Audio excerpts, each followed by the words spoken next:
Where his head I cast a vast trammel, the sword that hauls in whole shoals at each casting. He couldn't get out of his rich, flowing doom robe. Twice I struck him, he screamed twice, then crumpled. Once he had fallen, I struck him a third blow. One struck for Zeus in his role as corpse keeper. He lay there gasping and splurting his blood out, spraying me with dark blood dew. Dew I delight in, as much as the grain crop in the fresh gloss of rainfall, when the wheat buds in labour and swells into birth pang. So that's how it is, old men of Argos. Cheer if you want to.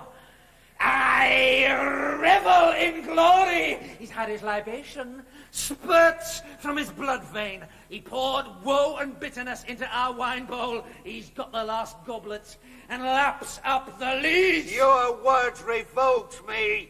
How can you trumpet so unlike a woman over your man lord? Still you can treat me like a woman who's witless. My heart's made of steel, and as I have stated, whether you like it or not, there's Agamemnon. This is the sword hand that brought him to blood rights. I hacked down my husband. That's how it is. Woman, some earthbend's driving you crazy. To brave the damning voice of the people. You've sown and you'll reap. Banishment, exile, driven out of the country. Cursed at and spat at. Take a look, it's in a book. Read your Books. All right. Welcome to the, what is this, the 4th or 5th episode of RYB. We're doing Seneca's on the Shortness of Life. The next episode will be Friday on Neil Stephenson's Snow Crash, a sci-fi fiction book. But this week we're doing a philosophical series of letters, or at least like an essay written by a Roman philosopher from around 60, 70, 80, who is well regarded as being a sort of top-tier Stoic. And he has a much more sort of down-to-earth writing style than most Stoic scholars of his time and people who were writing in that style. He decided to write not in Greek, which is what most people who were doing studying wrote in Greek. He decided to write in Latin to appeal to a more broad Roman audience. And the guy had massive Roman influence. He was the advisor to Emperor Nero. He had this very colorful life where he got politically exiled at a certain point, and advising Nero. And at the end of his life, he was forced to commit suicide, and loans that he owned ended up causing the Boudiccan revolution up in the fucking Anglo Islands.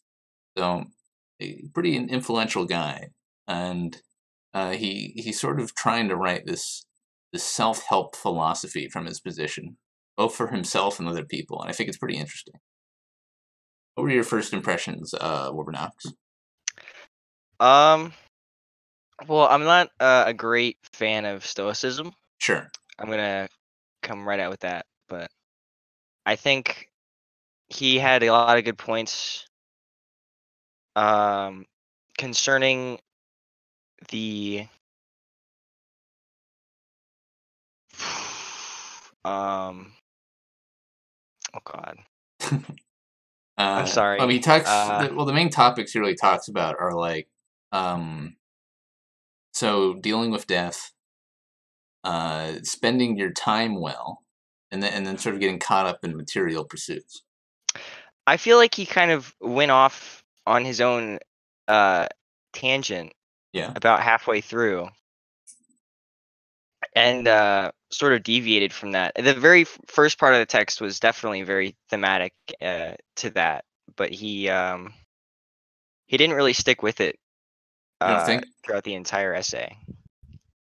Yeah, he goes more broadly over some Roman sociological stuff where he relates some stories about people in Rome that annoy him. And yeah, there was a lot of stuff in the. And then he talks about some other facets of Stoicism besides sort of spending time, mainly do with the virtues and sort of the wise man, and that's just sort of like part of how they sort of articulate their philosophy back then. Well, anyways, I guess I'll start with some quotes. I broke the notes up into 3 sections with the because the version I think you read only the essay titled "On the Shortness of Life." I read a number of essays, or a collection which had 2 additional essays of kind of similar themes. So we'll mainly focus on the shortness of life, and then I'll talk briefly about the other ones. I'd love to hear. Yeah, I'd love to hear more about the other ones actually. Okay. So the first quote I had is, "Why do we complain about nature? She has acted kindly. Life is long if you know how to use it. But one man is gripped by insatiable greed, another by laborious dedication to useless tasks." And then he goes on to list more and more ways like people end up sort of wasting their life. And it's sort of like the main theme of the essay that you kind of say he diverges from, but I think it's sort of the main takeaway. He at the end of that section, he goes on and says something to the extent of like, a man takes his whole life to understand leaving how to live and how to die. Yeah. And I think that's pretty. That's the big thing that I thought was pretty interesting about this whole thing. But he doesn't go on to talk about really anything. He doesn't elaborate on that point at all. He does a little bit. I agree. It's not like he doesn't labor the point. He says practice philosophy. That's sort of his catch-all. Is that and he talks a bit more about it in the later essays that you didn't get to read. When he talks, the second essay is let me get the title: "Consolations to Helvia," where he gets exiled by the emperor before Nero, and his mother is bereft and like really sad that she doesn't get to see her son. So he writes this like series of letters to like help her with that, and talks about why exiles and all that bad. And then in that he talks a lot more about sort of different methodologies. And in the last one, he's replying to a politician who's asking for help, and the essay is titled "On Tranquility of Mind," and then he talks about some of the other pursuits besides scholarship that would lead to a fulfilling life. So it ultimately does boil down to simply the man's opinion on what he finds fulfilling. But I don't think that really detracts from a lot of the good points, which are mainly criticisms of people being sort of slaves to fortune, which is like a huge theme in Stoicism. Yeah, there's a lot of Moneyball and stuff touches Moneyball? on. Well, I mean, the luck thing. People, say a lot about stuff like that. How luck decides people's lives. And did I say Seneca? Someone in chat asked, did I say Seneca owed money for loans? No, he lent out money, and he lent out the money that the Roman like provincial leader in the UK defaulted on, which led to the Boudiccan Revolution after like the breakdown of infrastructure. So he kind of had like an influence in that sort of little part of history. Is this Seneca, or you other Seneca Stoics like Marcus Aurelius? We're only doing Seneca today. I don't mind Marcus, but I think Seneca's writing style is a bit more comedic and fun to read. I think Marcus is fun to read. I think he gets a bit more credit than he's due for stuff that other people probably said before him. Well, yeah, because he was the most famous, for sure. Yeah, definitely. But I think he's a good person.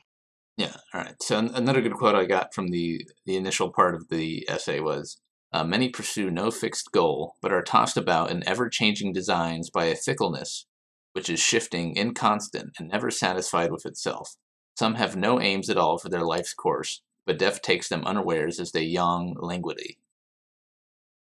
Mm. So he's basically talking about the sorts of people who, like, they'll be like 60, and they're saying, "Oh, I'm starting a new hobby today," or like, "Oh, I'll start living once I'm in retirement."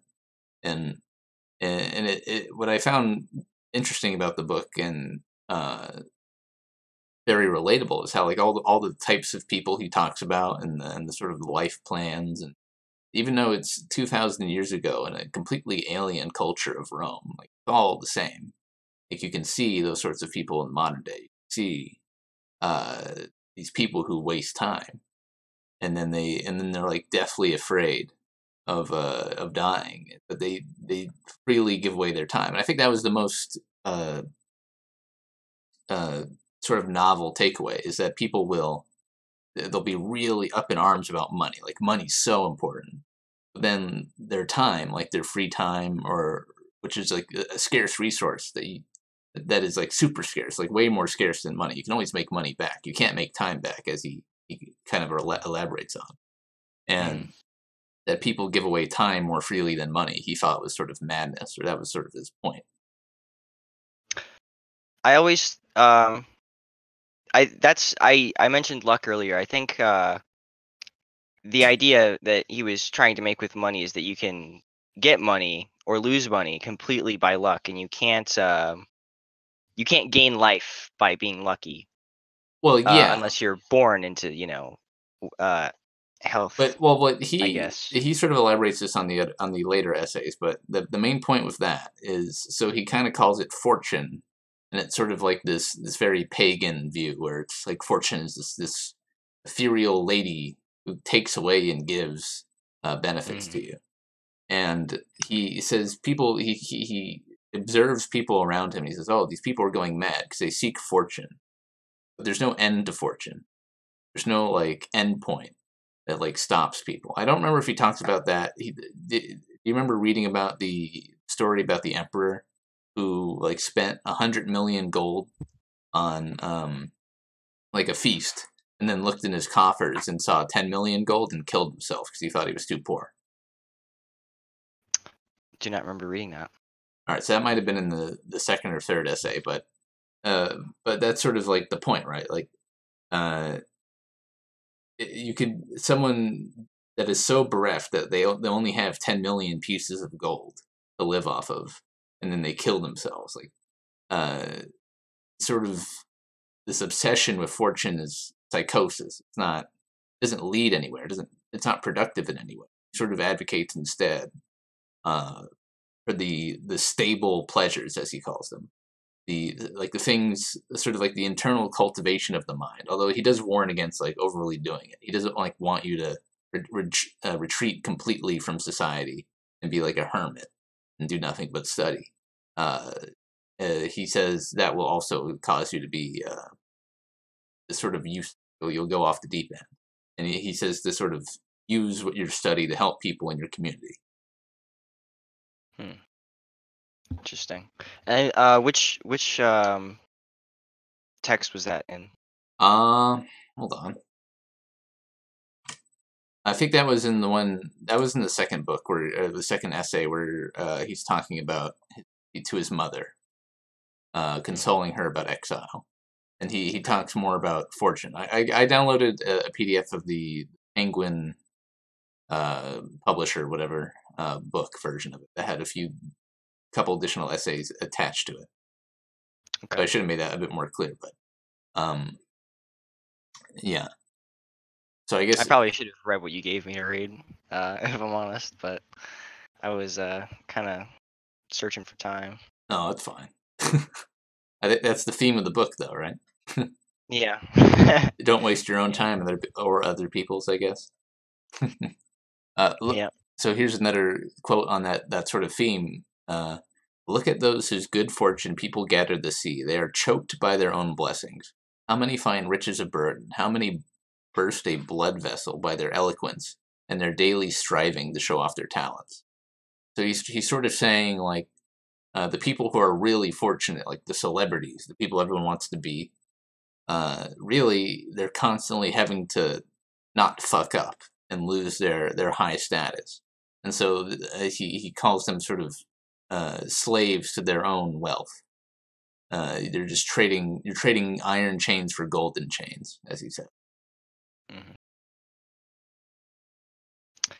Yeah. I love the bit about the rich people in that, where he was like, um they don't even have full control over their faculties themselves. There was one story where his servants, this rich man's servants, took him out of the bath and put him in a chair, and he had to ask them if he was seated. Well, And yeah. I mean, he was being facetious, but it was just sort of like the only. And Seneca got like really mad about this, and he wrote like 2 pages on like how this pissed him off, about how this guy's yeah, like, "Am I even seated in a chair?" or something like ridiculous. And Seneca's like, "Wow, is this fucking guy even alive? This like idiot yeah. who can like say, oh, am I even seated in a chair?" He's just like mad about this sort of uh, fluffy, degenerate thought. Well, it's like he's not experiencing the full range of what there is to experience in his life. Obviously, by like such an extreme degree, to where he's not even in full control of his faculties Well, yeah, as a human being. I definitely understand why he would be like that.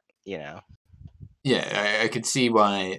Like it would be seeing, uh, I guess, someone fedora tipping in real life or something. Like saying nothing matters at all, just like kill them all or something. Like somebody going like full Yeah, edge fedora tip in real life. It's sort of the same level of contempt. Uh, all right. yeah. I But definitely, yeah, I like that.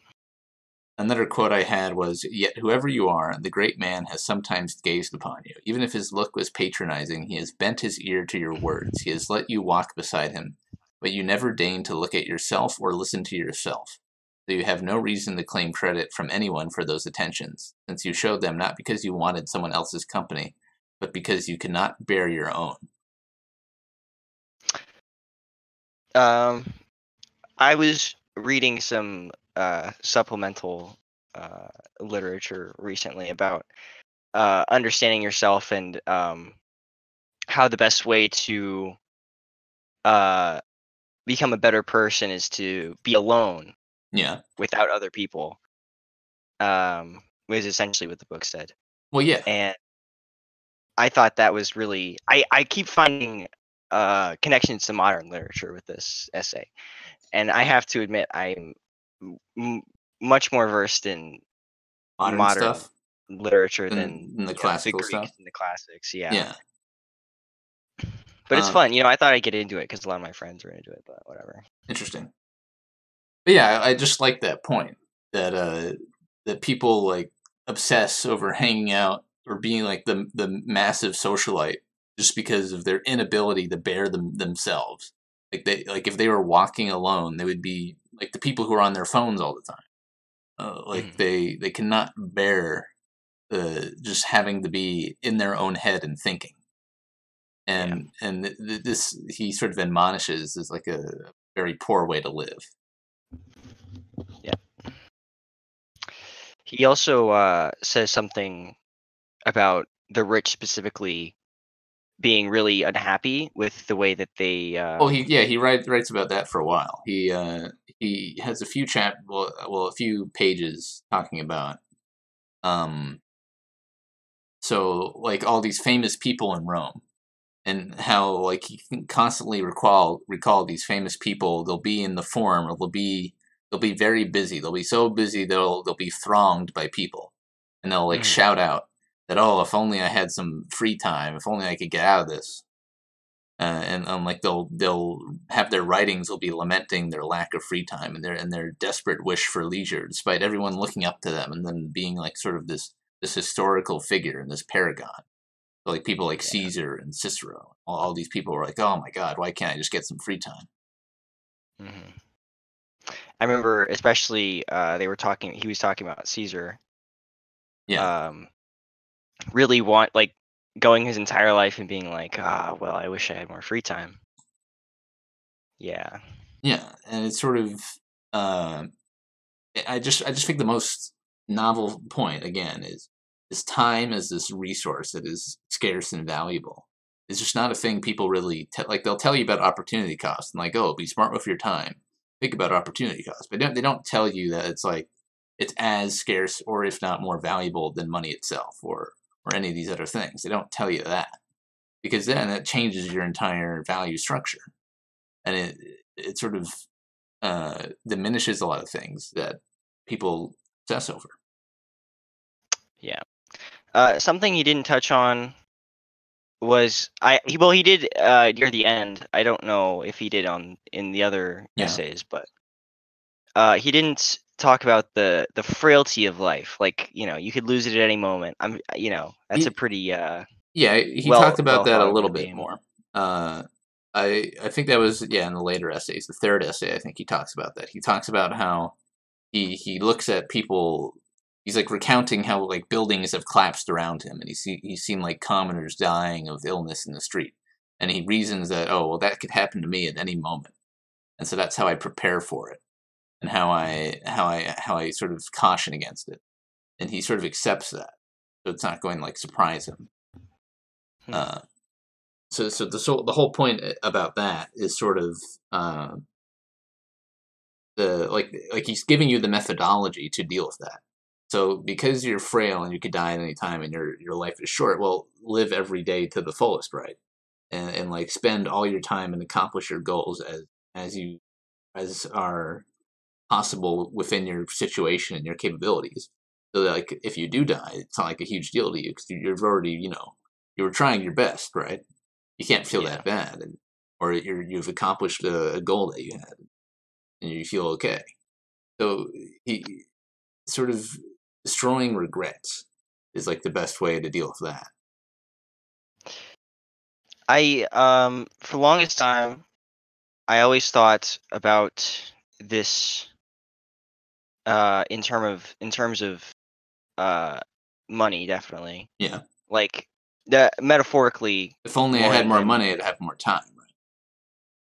Well, yeah, you said something about the cost opportunity value or whatever. He definitely looks at it the opposite way.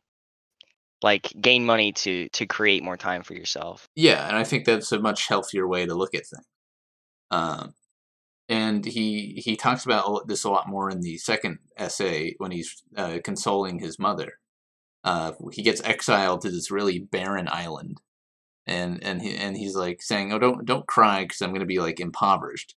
It's not like there's anything bad about poverty. It's and that's why he talks about the story about the emperor who has like 100 million gold piece feast and then kills himself after spending the money, because you only need like a gold piece of like a bread, some water, some basic clothing, a hut to live. And he says he rejoices in that fact. And he says there's nothing wrong with the poverty. You should be happy that you can just reach out and take the necessary things you need to live very easily. Like you should just fulfill that necessity and move on and do other things that are more important than having these feasts. He even talks about how like certain Roman nobles will like induce vomiting. Like like they'll go to a banquet and vomit and then or not even eat, and it'll just all be for show and all wasteful. Yeah. Very, very interesting stuff. Yeah, there's a lot of things people will do. I'm very surprised at how easily people can put on facades to get what they want. With stuff like money and power, especially. I think what Seneca points out is that you probably don't even want that, really. Yeah. Like it's not going to fulfill you at the end of the day. You're still going to be fearful of death. You're still going to live an unfulfilled life. You'll be insatiably greedy. And I the reason, and people call Seneca a hypocrite a lot because like he was the richest man in Rome. So how can the richest man in Rome be a Stoic and advocate poverty? But that's why I know he's speaking truthfully, because he had it all. He had everything, and he's still saying these things. If he had it all and then was just saying, "Oh, look at them fucking plebs and shit," then it wouldn't make any sense. But no, he reached the end of like what you could do with material stuff. He's like, wait a minute, this is fucking empty, and he had to do scholarship to give his life any meaning. And so this is somebody who's just such a fucking Chad. He had like about as much money as the emperor. He owned basically swaths of the empire. He did a bunch of like stupid shit and owned and bought a bunch of luxurious tables and other things. And he complains about that, but he's like he did that himself, which is funny. But he then starts practicing philosophy to give his life meaning afterwards. Chow says Seneca could only afford to be a Stoic because he had slaves. Virgin Seneca versus Chad Epictetus. Or Epictetus. Probably. I mean, He talks a lot about slaves as well, actually. Yeah. Not too much in my essay, but I think in one of yours, he goes on to say something like, "Oh, tend your slaves well, and live your best life, but don't let your slaves live their best lives." Well, yeah. I mean, he's still living in a society with these social caste system. Yeah. He also. I mean, it's just how people back then viewed things, right? They fought as human slaves as sort of disposable, but they also sort of wrote about, or he also wrote about at some point that having 100,000 slaves is more of a burden than some sort of benefit. He talks about like the different nobles who would get like obsessed with managing their slaves and be a slave to their slaves, basically. Yeah. Yep, definitely. I think there's something you could say about stuff like that. It's definitely a mark of its time. Yeah. To be like that. And I wonder like, if he had been free of stuff like that. Like obviously even in our society we're not free of like, societally we're not free of stuff like that. Sure, yeah. Leo asks, I would definitely be interested in. Go ahead. Yeah, Leo asks, you need to understand he needed absolute wealth to write about it, but did he ever renounce his wealth and start living the philosophy he preached? Well, no, he never like gave it all away, but he did say, he did like embrace exile pretty willingly, and like extended it a couple extra years for a while. But he eventually did return to court, and people say this is like really hypocritical. But you gotta understand, like Rome at that time is a dying society, and Seneca, besides just having the sort of the ideas of like frailty and poverty being virtues, he cares about Roman society. Like he cares about being a good civil servant. It's like one of his main concerns is how people can use their knowledge and faculties to be a civil servant. And so it's not like he wanted, he felt that from his position, he desperately tried from his position to turn Rome around. That's why he wrote a lot of the tragedies too that he wrote. I opened the stream with a short clip from Agamemnon, which is one of the tragedies he reworked in the Roman style. And they're sort of trying to warn against all this stupid barbaristic behavior. That was his effort. He was trying to save Rome. Obviously, he failed miserably, but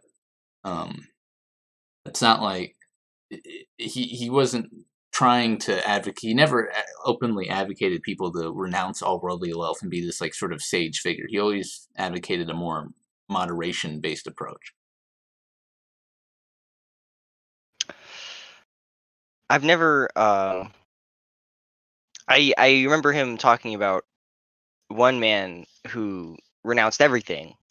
Yeah. And still searched his entire life. Or maybe that's maybe that's in the later book. He actually talks about Diogenes, not the not the internet man, but the actual philosopher. Yeah.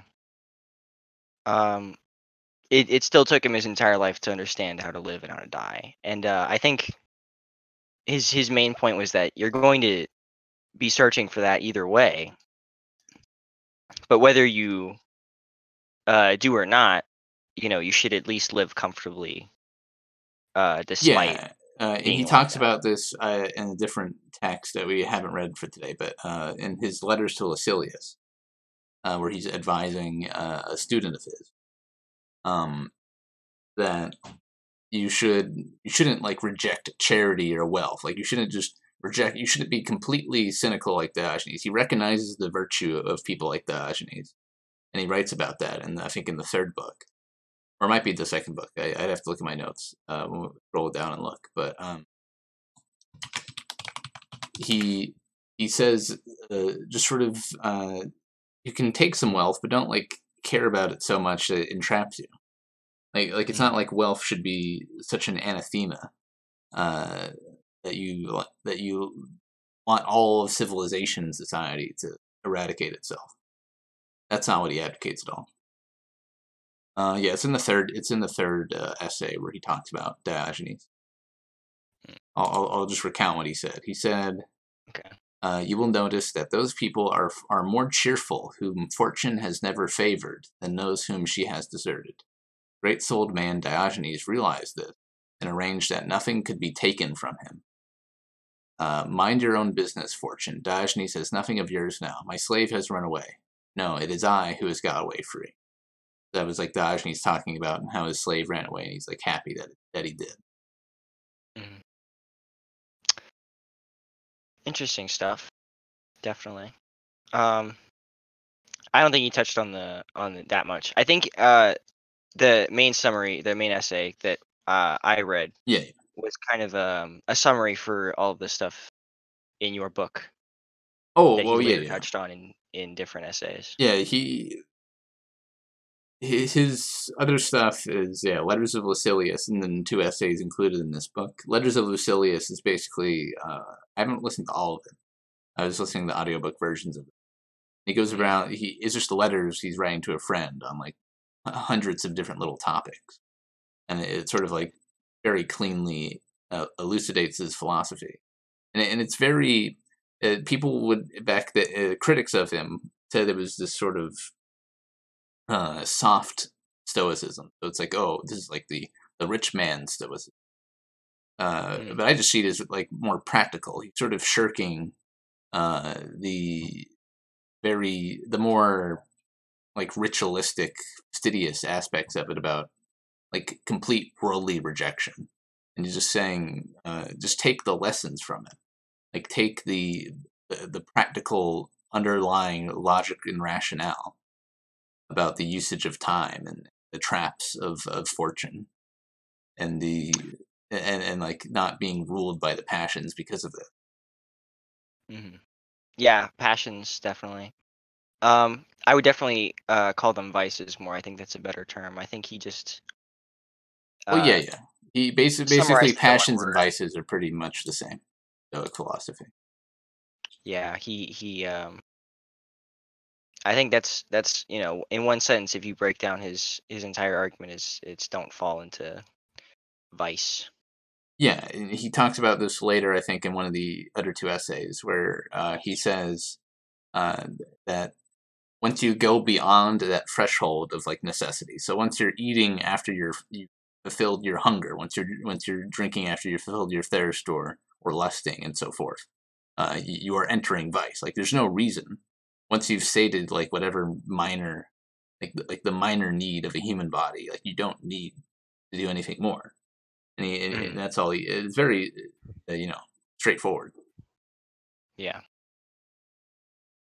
All right. Yeah. So here's another good quote. This book's like too quotable to me. I don't know. I get it resonates with me. uh, Here's a good quote. You act like mortals in all that you fear, and like immortals in all that you desire. Yeah. I like that. So the people will be fearful of death, and they'll constantly running around avoiding danger. but they'll sort of desire these like things that you can never have, like ruling the entire world. It's not a thing a person can have.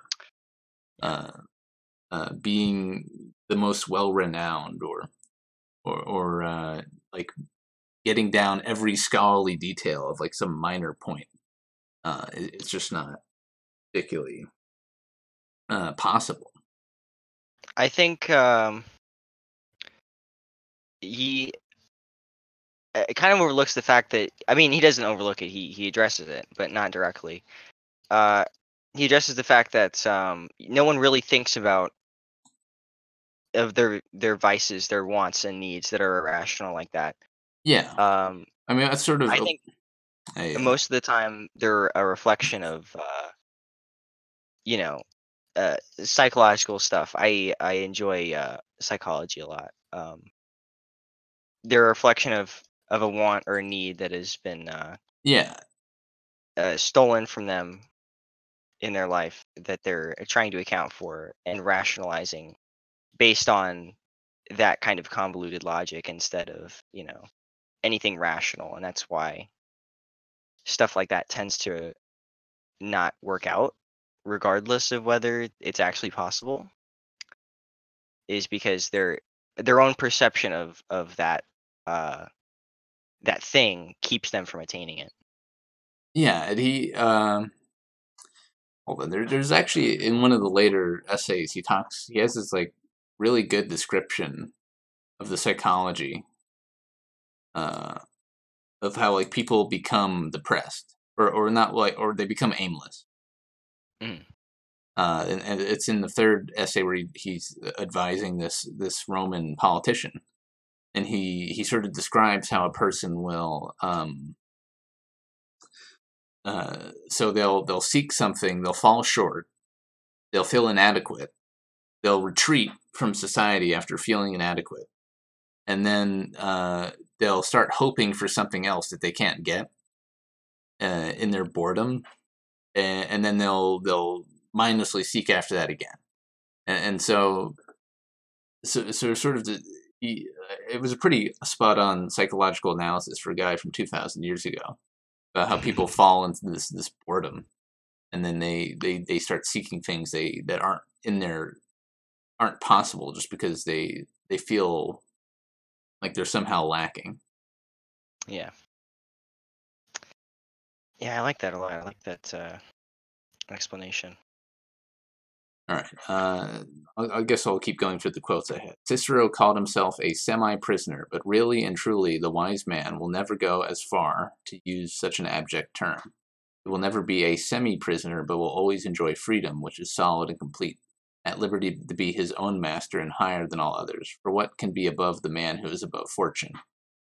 So this is sort of extolling his kind of Platonic view of the wise man, of how if you're truly become this sort of ascendant Buddha sage guy, then it doesn't matter if you're in a jail cell, you feel free completely. And obviously he doesn't say like that's obtainable. It just says like that's like what the ideal. And he talks about that a few times, but it's not sort of religious in the sense of like Buddhism is. Like it's not really obtainable. It's just sort of an idea to think about. So he says, like someone who completely disregards their own fortune, not completely, but like Well, he yes, doesn't look at completely. it with envy, or like he doesn't say, "Oh wow," Well, yeah, this completely disregarding fortune, like having anything that fortune is necessitated for is completely unnecessary for life. And Hmm, then like once you've achieved that state, then you're a wise man, according to Seneca. interesting. Um, what I mean, in that time, I think it's just food and shelter, Well, I right? mean, well, no, it's anything. It's like social success, it's money, it's fame, it's or maybe it's also the opposite. It's like death to your family members, or misfortune, or losing your money, or being shamed publicly. Like all these things, are all just edifices of fortune. They're just ups and downs. They're part of the environment, really. You don't like you as a human being don't get to control them. They're beyond your control. Mhm. Like if you're misfortunate, like a bus could hit you and you're dead. Like that's just misfortune. And sort of living completely within your capabilities, and then ignoring fortune. Like so living in your capabilities as a person, like so in your mind, like cultivating your scholarship and Okay. not sort of acting in any regard to fortune, uh, will lead to a happier life. Is what he. Hmm. Yeah, that makes sense, I guess. I couldn't see anyone doing that, but yeah. Oh well, yeah. I mean, it is weird. It's like basically like Diogenes that lived, in a sense, and that's why he never says like that you should completely abandon everything and try to be this ideal, wise sage man. He just uses it as this sort of goalpost to talk about and like aim towards, but not he doesn't. He never fully commits, and I think that's fine because all of these philosophies or any philosophy rather, like once you start getting into the extremes, it very quickly becomes unworkable, not just like socially, but just in any practical sense. Mhm. Um, and I what I really appreciate about Seneca is the pragmatism uh, of his writings. Now you said you enjoyed Seneca because of this, like Seneca specifically because of that. Because of his pragmatism, yes. Okay. I wish I could recommend you something else. I would say uh that's literature. Never mind. The literature's fine. We'll be doing fiction this Friday, so I want more fiction to read, anyways. Do you know what you're doing? We're doing Snow Crash. I think I said it Oh, okay. earlier. Sci-fi book. Yeah. Lit chat. Yeah, I don't know. Maybe Seneca's a bit dry for. Yeah. It's fine. I was kind of assuming that. It's okay. Uh, so here, I'll just keep reading quotes. Fine. We'll keep it moving. So you must not think a man has lived long because he has white hair and wrinkles. He has not lived long, just existed long. For suppose you should think that a man had a long voyage who had been caught in a raging storm after he left harbor, and carried hitter and titter and driver around and round in a circle by the rage of the opposing wind. He did not have a long voyage, just a long tossing about. Hmm. So he sort of says like that if you're just gonna screw around your whole life, uh, you're not gonna be a wise old man. You're just gonna be an idiot that's old, and you're just gonna be not only you're gonna be an idiot that's old, you're gonna be fearful of death because you're gonna like you're gonna be regretful that you haven't done anything in life. So Hmm. I think that's like the message that people should probably take away is that you should do things in the now and you should spend your time wisely because you're all gonna fucking die, and you don't want to like feel some abject sadness when it happens. You want to be okay with that, Yeah. and very simply just fill your time with what is good and productive in your capabilities. Don't like reach above your capability. Don't make your dream to like be the president of the United States, and that's what you're gonna slavishly work towards, like this crazy dream that's like completely dependent on like luck and a million other factors. Uh, Yeah. just cultivate and create things that are within your grasp, and then like how could you be regretful at the end? Can't. Yeah. Um, I definitely see a lot of that stuff as kind of iffy. Like, yeah, definitely in a practical sense, iffy. I don't enjoy saying like, oh well, you know, how much of your time is really yours. Your obligations aren't really you living because you can do. I mean, you can still be in that experience while you're handing your time over to other people, handing your time over to work or other Ooh, obligations. well, sure. Like, you can love what you do. Yes, and he talks about how it would be great if everyone could love what they do, and if you do love what you do, that's great. Mhm. I think that's in the later chapter, the later books. Well, it's weird because, like, I guess uh, he doesn't elaborate fully in the on Shortness of Life essay. That's why they kind of paired it with the other two works in the Penguin edition, I guess. Yeah. Is I can Seneca definitely a see neat it. or a wage cuck? I guess technically a neat because he has a bunch of slaves do shit for him. Well, he's technically just a capitalist, a bunch of land, just owns shit. Why did Seneca KYS? Because he got told to. He got BTFO'd. Apparently, it didn't go too well. Apparently, like he was bleeding out too slowly and it was in agony, and they had to like double cut his like wrists and shit, which Wow, is what a a life. feels bad Yeah. moment. Yeah, so I think I talked about this earlier, but here's another quote. People are delighted to accept pensions and gratuities for which they hire out their labor or their support or their services. But nobody works out the value of time. Men use it lavishly as if it cost nothing. Yeah. So That's pretty much his central theme, right? yeah, and I agree with your point that, like, oh well, you could still be laboring for sure. Like, you could still be in, like, exchanging your time in some way to other people that you feel you're gaining out of. But more often than not, you're probably doing something stupid and consumptive that isn't leading anywhere, right? Yeah. You're probably Yeah. wasting it. Mhm. Um, A lot of people do that. Yep, that's true. He said something about the ideal life. I know you already yeah, touched on that, but it was more in terms of like time management than anything else. And he didn't. Again, he summarized it. I mean, He yeah, summarized something from another passage or something, but the ideal, that's the thing, right? There's not like a clean answer for the ideal life, and there's no philosophy that's going to provide you that. Seneca's opinion on that is okay. So he likes engaging in philosophy.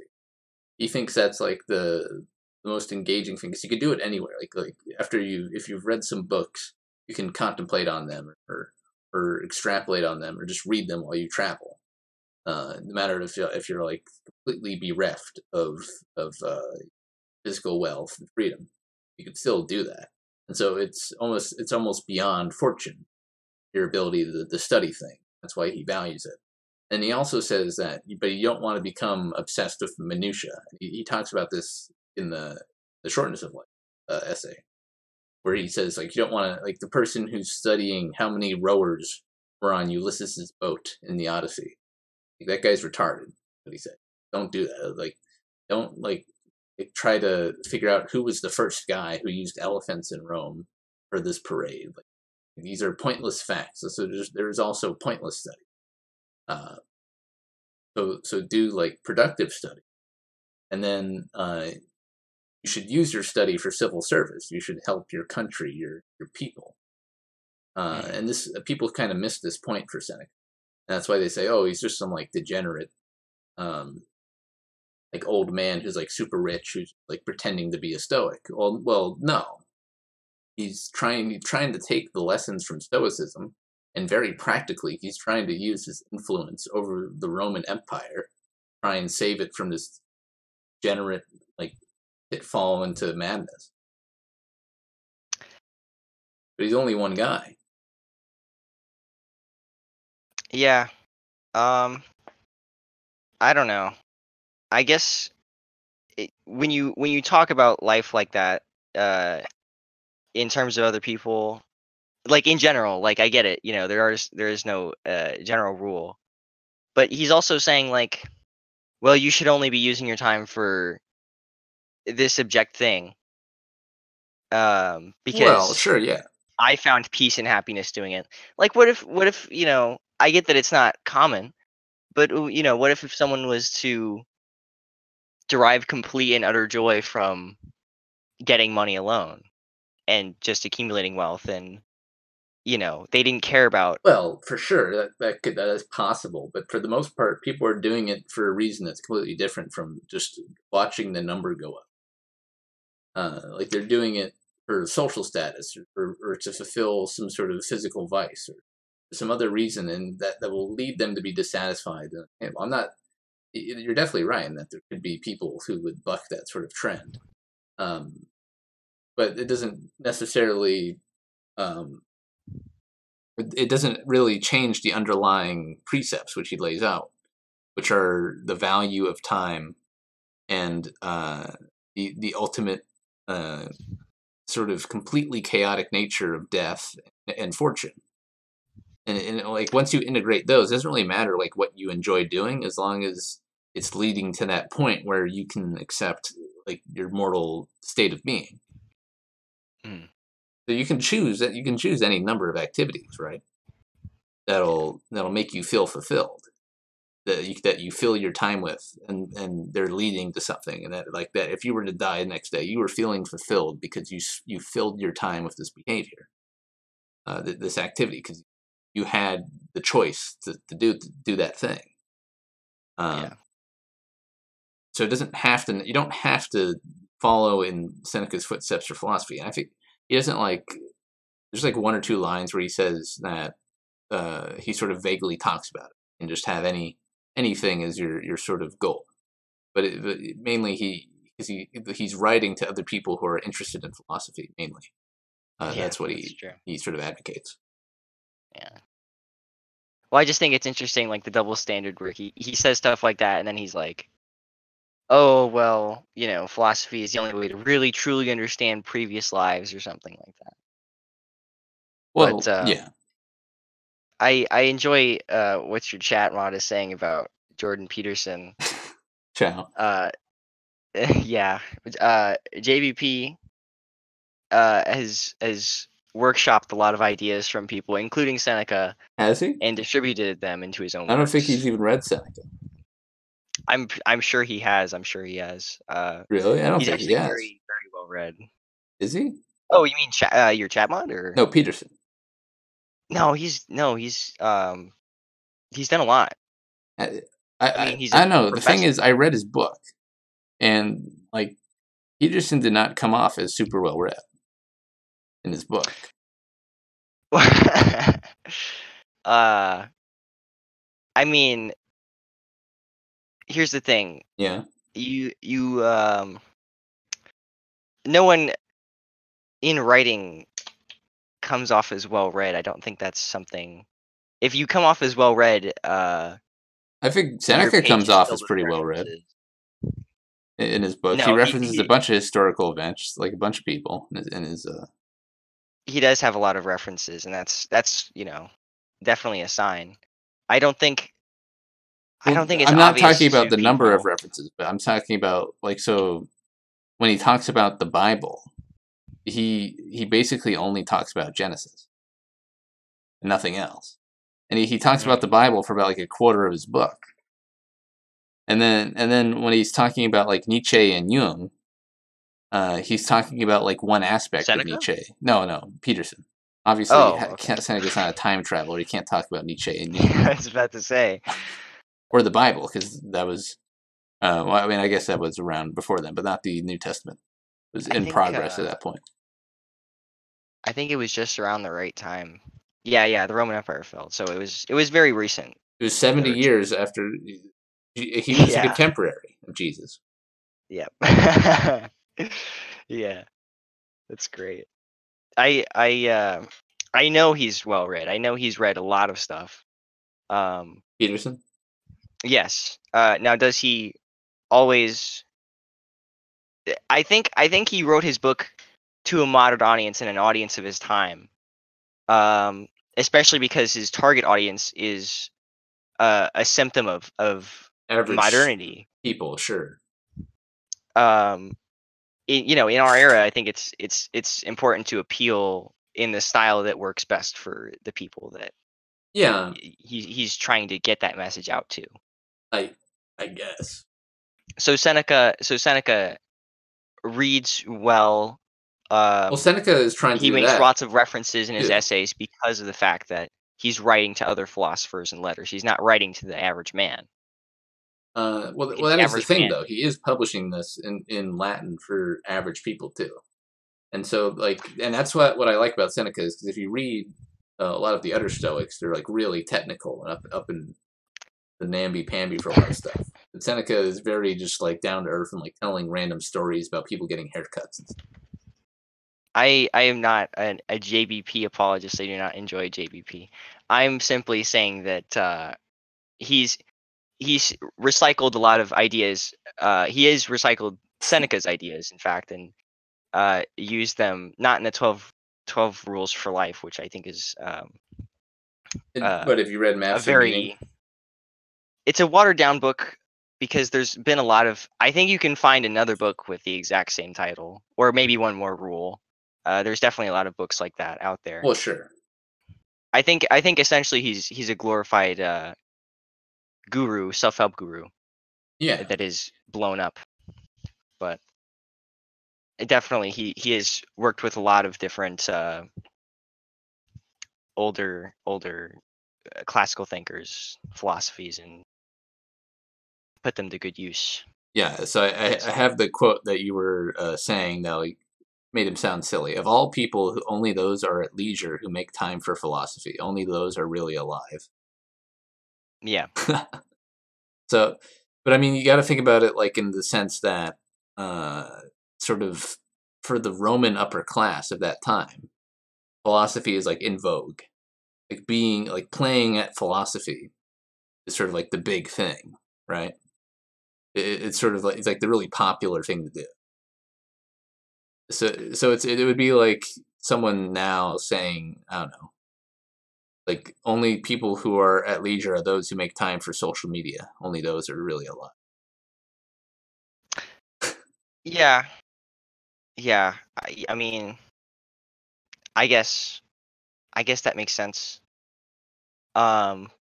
But the idea is to not fall into vice, and I feel like social media is kind of a Yeah, and vice. he even says philosophy can be a vice, or study can be a vice.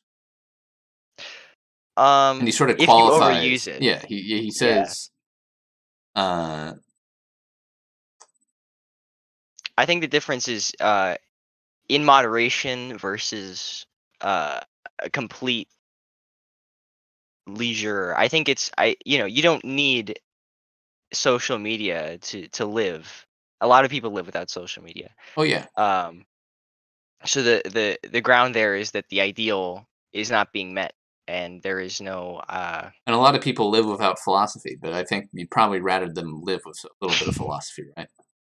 well, I think no matter who you are, I think you at least maybe you don't come to any substantial conclusions. You don't uh actually really think about it. But I think in every person's life, at least once they'll be like, okay, well, I'm content enough to think about uh something beyond my immediate capacities, and the first thing that anyone would think about in that situation, it would probably be, who am I? Where am I really Yeah. in life? Um, but here's from his sort of defense of why like philosophy is the best. Unless we are very ungrateful, all those distinguished founders of holy creeds were born for us and prepared for us a way of life.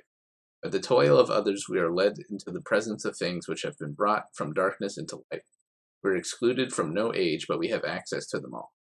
So he's sort of saying that if you're feeling lost, then there's no reason not to access this vast human record of thought, and likely there's going to be someone thinking something you're thinking, and doing it in a better way than. Hmm. I just want to go off on a side tangent for a Sure. second.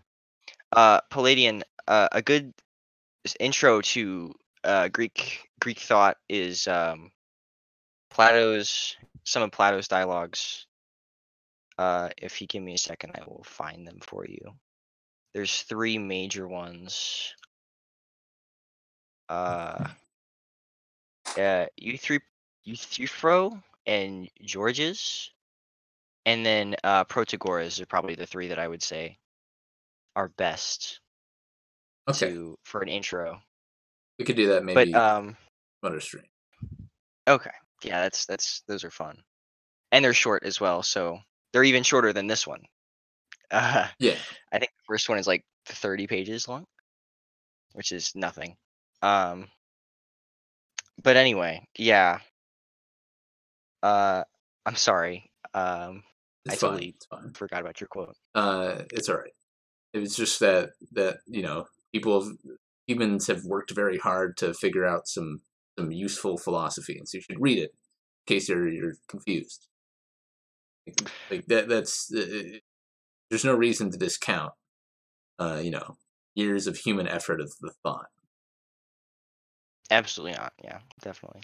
But I mean, in the absence of uh an access to literature, in that sense, I would think that people would at least think about it once or twice. Oh well, sure. And it's not stuff like this isn't as accessible to most people. There's not a lot of people who are still Ah, into literature yeah, but classically. yeah, you're right. But if you read like Amazon reviews for this book, Seneca on the Shortness of Life, there's people like, oh my god, this book is like a really great self help book. It changed my life and shit. It's like they were just really confused about basic stuff, and they read something like this or any other like basic philosophy, and this is true of like anyone who's completely lost and they read any philosophy really. So they'll pick it up and like things will start making sense, and then they'll just like fill it in as their guiding philosophy. Definitely, yeah. And so, and of course, I mean that's fine, but obviously, it's a big amount of thought, and you should not just take from one author. But I think Seneca is a good introduction to some ideas that underpin a lot of other philosophy. Um, you could say that. I would probably argue that the best way to really get into it and really understand a lot of stuff like that is to read from multiple perspectives, not just Well, yeah, Seneca. that's what I mean. I think, yeah, I don't know if Stoicism is probably the best intro. If you Ah, really want to be into philosophy like that, I think you might want to start with either Plato or Democritus. I mean, yeah, you could start with the Greeks. Um, I don't know. I just find the Stoicism and Rome is a much more analogous society to ours than like Rome has a lot of the same themes and problems and ideas and sort of social undercurrents and other things that I think makes it more useful. Say the Greeks, and I mean not saying the Greeks' ideas aren't useful. But they were sort of iterated on and changed over time. Definitely improved, I would Yeah. say. But I think it's still important to go back and look Oh at yeah. them. Yeah, definitely. Like I mean, even the Romans here are quoting Greeks like most of the time. Hmm. Yeah, no, they're definitely the basis, I think.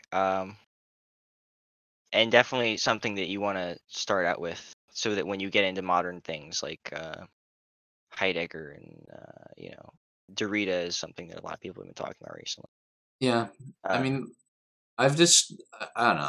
I'm not a biggest fan of modern philosophy because it tends to like get stuck in minutia that ultimately are not epistemologically relevant and thus are not really practically true. Like it kind of diverges from the use of philosophy. Like the truth value is fine. Like having a higher truth value is great and all, but it's still like a truth value on a sliding scale. And so I think I'd rather have something that's less empirically true in all cases than something that I could read and like actually apply as like an axiom to life. well, I feel like if you it's definitely not as easy to get into Oh yeah, and modern you're right. Like philosophy. they're also much more technical, and especially after Hegel, they tend to Mhm. rely a ton on citations, which becomes like modern academia based. Yeah, I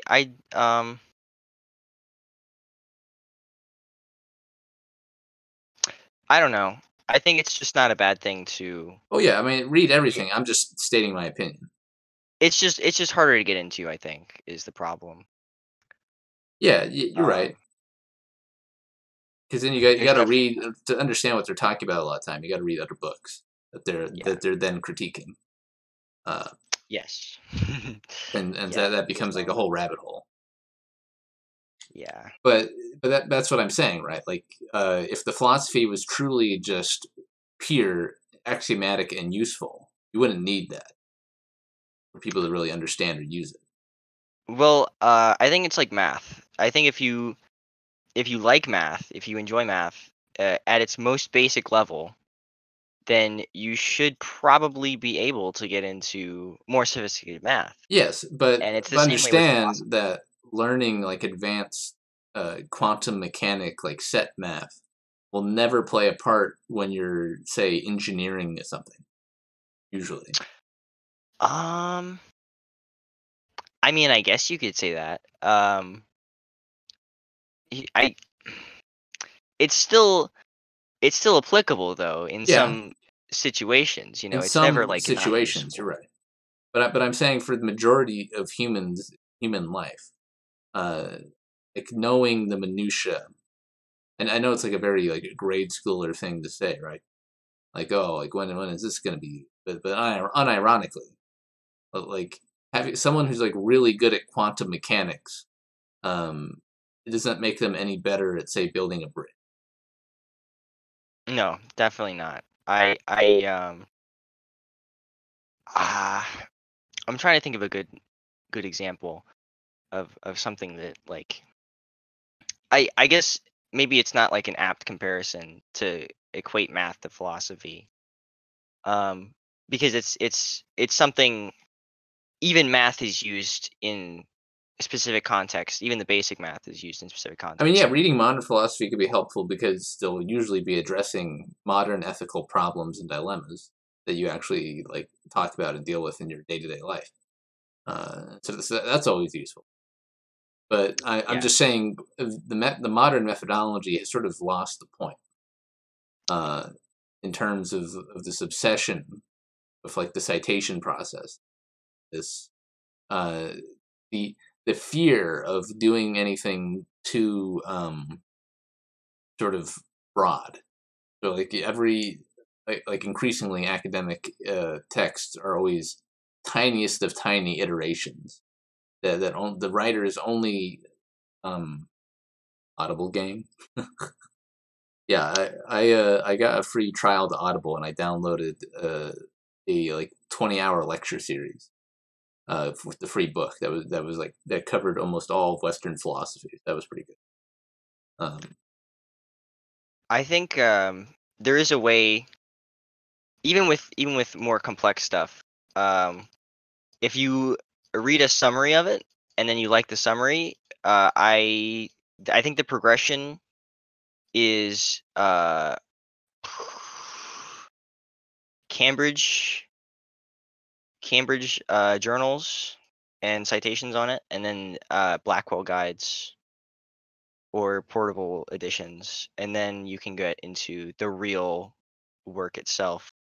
Well, And sure. obviously, that's very like a long progression, like reading 3 books. Watching a very long video in 3 books is um, not simply equated to reading one book and you know being like, oh well, I understand it now. But Yeah, really, stuff like that, as you said, is very complex. And and what I'm saying is, and you might disagree, but I think at least by my metrics, a philosophy is better if it's immediately useful. uh, I'd rather I don't care about truth value because I sort of take the epistemological fedora tipping standpoint. I don't really care about truth value all that because it's all mum's the word at the end of the day. So what I look for through the philosophy. I want it to be to the point, useful, and true. Or, well, true enough. I mean, yeah, everyday stuff is all fine and well, I guess. I don't know. I feel like it's, if you look at it like that, you're going to end up with questions no matter what. Even at their level, at academia, these people with Yeah, these questions still PhD. exist. That's what I'm saying. But Yeah. I understand those questions are still there. The flaws in all these thinkings and the nihilistic exceptions, they all exist, but thinking about them is kind of pointless. Um, I guess it's to your leisure in the end. Yeah. Yeah. I can definitely see that. Yeah. I just I think if you enjoy reading philosophy to the point where you would dedicate yourself completely Oh, well, I to mean, reading yeah. the Greek, then you should definitely go on and read other Keep things. I reading don't think you modern should stuff. stop You're at the right. Greeks. Yeah. It's Um, probably a very bad place to no, stop. yeah, I'm not saying anybody should stop with the Greeks. I was just saying a complaint about Yeah, I know. modern I writing understand. styles. How uh, it's sort of like lost the sort of refreshingness of these older philosophies, which are all terse. And they just kind of like state it. It's like if you read Confucius, it's just like statement. This is a true statement, and it's like it rolls off the tongue. It's like a zinger, and it's a totally different way of people were used to write and like and conduct thought. But it's almost more useful because like even if you're arguing philosophy with like some rando on the street, you're not gonna be able to stop and like take out your citations and start arguing like the technicalities of like definitional epistemologies and stuff. I think the main reason that people were like that back then is because some of them didn't know what they were talking about and were probably insane. Um, not to knock any famous, contemporary Greek philosophers, but some of them were Oh well, yeah, definitely a little bit nuts. you're right. Uh, there's definitely some famous philosophers I can think of that are pretty not all there. But Like Diogenes. yeah, yeah, to name one, definitely. Um, uh, Democritus was actually pretty all right sometimes. Um, in the end, though, uh, it's kind of philosophy. I find very vacuous. Um, in that, in the modern sense, definitely it takes you more time to digest. Um, and it's the same work for a much more. It's much more work for the same gain. Um, some people would say they like stuff like that more, and some people would say they like the frankness of uh, the pre-Socratics and Greek thinkers. I stand somewhere in the middle. I I mean, do there's like modern writers references. who also write pretty tersely. It's Oh, just they're rare. well, I guess, I mean, JBP is definitely a very down to earth JBP, guy. but not but not even in his book that he's trying to appeal to people. He just goes off on random tangents like most of the book. I I would say he's definitely a people person. Well, yeah, I think he marketed his book very strongly, or tried to do so. Um, I wouldn't say at all that he just you all know right. Well, is well, like we've gotten bleh. sidetracked for a bit. I'll just go back to a quote or two. Okay, yeah, Um, New preoccupations take the place of old. Hope excites more hope. Ambition more ambition. They do not look for an end to their misery, but simply change the reason for it. So, okay, so someone will, so they'll have like they'll be hoping to accomplish a goal, and they'll have an ambition. and then they'll accomplish it, and they'll gain a new ambition. But they will still be miserable. They'll still be in pain or fearing or miserable from something, and all they're doing is swapping the reason, because they're not fundamentally detaching themselves from that fortune matrix thing. I think it's important to note that no person has ever achieved nirvana Oh and well, sure. completely shirked that Completely inborn shirked desire. all fortune and ambition and sort of materialism. Sure, yeah, but I mean, it's a good start. If you think about the logical conclusion to something like that, it definitely would probably be a nihilistic tendency. Well, I mean, yeah. if you were to completely do it, which is why I say, Well, that's why I like Seneca, because he doesn't say that. He never says. exactly. He Yeah. says, yeah, just whatever. If you have wealth, it's fine. Just don't eat beyond what you need to eat. Yeah. He advocates for this very non-extreme, very practical take on Stoicism, and the Stoics of his time complained about it. They thought he was like a pussy.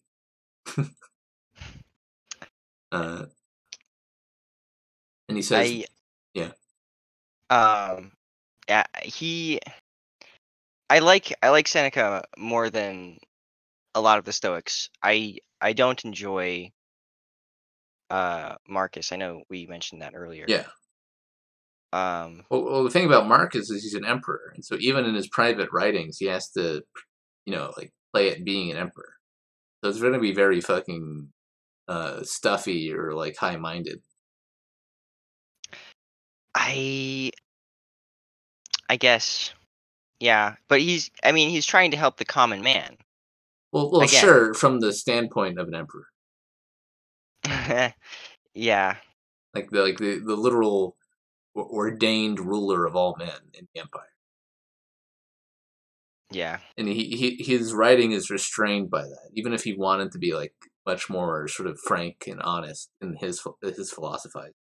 He had to restrain it in such a way that he appeared to be this very respectful figure.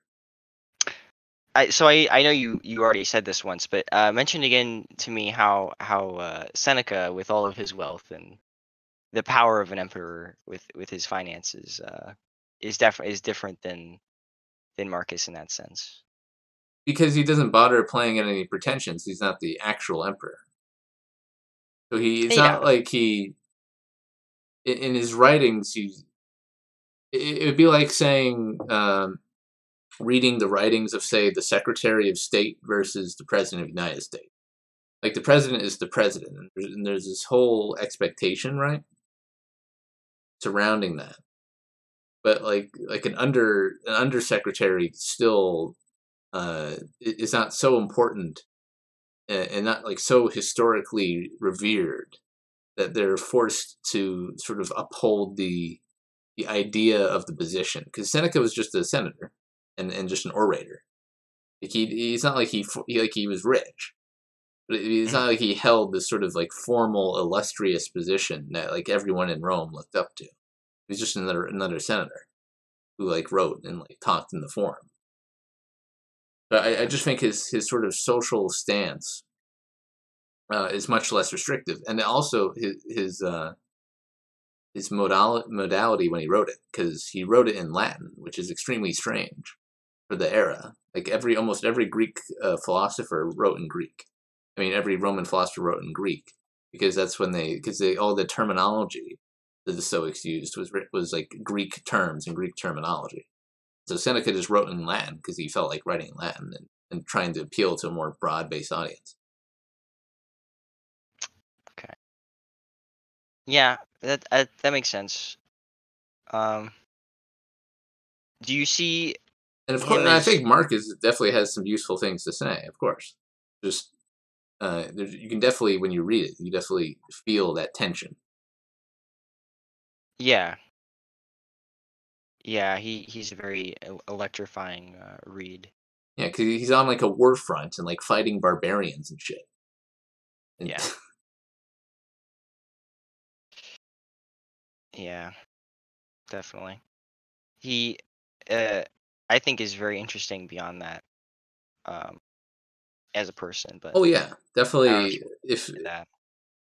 I think for very different reasons from trying to establish some sort of common philosophy. You'd read Marcus to learn about like what is it like being at the height of power, like what sort of, and even Seneca, although less so, writes about like how he finds wealth to be so trapping, and all these other things about like the sort of the problems that come along with power being implemented. Yeah. Do you do you think this is a good time to wrap up? I probably need to go soon. Oh yeah, well, I guess we didn't really talk about the extra. Hold on, what time? How long have we been going? Going for an hour 20. Well, if you can go when you need to, and I'll just like talk about the other two essays All right. by I'm myself. I'm sorry to go. Yeah. No, it's I fine. sorry guys. All right, we'll see you. um I'll see you. Good talk. All right. So thanks for Wolvernox for coming on. I'll talk about the. I'll just finish some quotes, my summary of On Shortness, and I'll talk about the other two essays pretty briefly, and then we'll wrap up. So 30 minutes. Um, so the next quote I had, and feel free chat to ask me questions or respond or whatever. I'll respond to you guys in chat. Optics cucking? I don't think it's optics cucking. The near future chat will just be me. That's racist. You can't say that. Obama. Speaking of keeping your vices in check, I'm gonna need more feet pics. Uh, it's a funny meme you're trying there, Chow. All right. Anyways, but believe me, it is better to understand the balance sheet of your own life than that of the corn trade. So he was sort of giving advice to a guy who is managing the granary for Rome, and he says that really, if you yourself are living in a sort of laborious manner, no matter how matter influential or good your position is, probably check that first before you get really ingrained. Unintended. Mike makes you sound really young. Well, I mean, you don't sound any younger than ABC Deaf, so you're probably all right. When you see a man repeatedly wearing the robe of office, or one whose name is often spoken in the forum, do not envy him. These things are won at the cost of life. Yeah, so it's just more reiteration that the people who are at the height of like influence and power and fame, they are often crushed by their obligations. They're obligated to maintain that sort of system, and be that sort of pinnacle, and it kind of takes away from their ability to truly cultivate themselves and live a free life.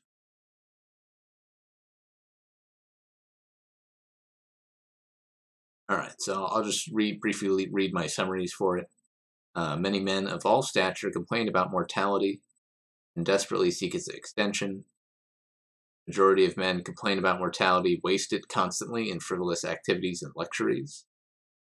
If time was invested well enough by people, they would have little meaning or to complain for life being short. So if you spend your time well, obviously you're not going to complain that much about life being short.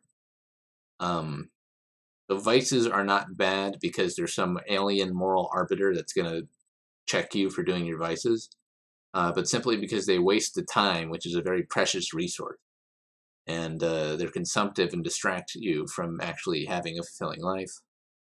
Men are preoccupied in useless minutia, and even in solitude, they find themselves insufferable, so that's why they distract themselves. He talks about in the chapter, like people who collect a bunch of like bronze statues. They like obsess over collecting like tiny things, and this like absorbs their life. And it's because like thinking of like basically like the soy boy problem, right? like obsessing over this media or this collection or something will make it so you don't have to think about the fact that you're like wasting your life. You're not doing fuck. He said Seneca says is the path to immortality is for good, useful philosophy venerated by others, and suggests the same for people who care about legacy. And I guess he's not wrong, because 2,000 years later we're reading this book still. All right. Lucky notifications. You missed much? Well, you missed my guest, Anonymous, Wovernox. And we discussed the book for a while, and also discussed philosophy in general for a bit, which is... They Stoics say they live according to nature, but if that were true, they wouldn't care about all the Stoic spooks. Well, yeah, I don't think the Stoics say they live according to nature. They just live in tune with nature. It's very Taoist, right? It's very like flow along the river kind of thing.